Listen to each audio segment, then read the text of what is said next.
Single arm lateral raise continuous tension on the cable machine. So what I'm doing here, one single arm, I'm leaning out a little bit here to my right side, the arm that I'm using in the movement, and I'm just trying to stay in this top, probably third section. As I start to fatigue it, I'm starting to rotate my body around, so now I'm using that sort of front delt there. So the whole idea here is I'm sort of splitting this movement up into the probably three sections, top, middle, and bottom.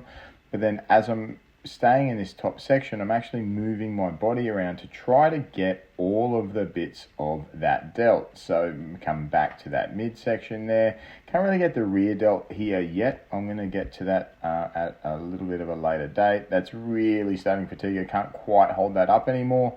So now I'm actually leaning over. I'm really trying to get a little bit of rear delt in here. It's a little bit heavy for a rear delt, but I'm doing what I can.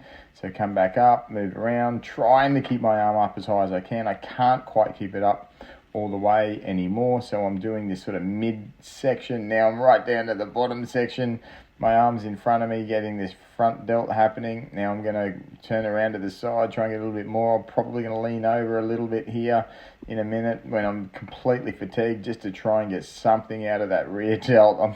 It's hardly moving at all, and I'm doing my best. Really, really just trying to move around, get all the tissue through that delt, front, side, and rear delt to actual failure. And I'm just trying to find every bit of tissue I can, and that's me cooked.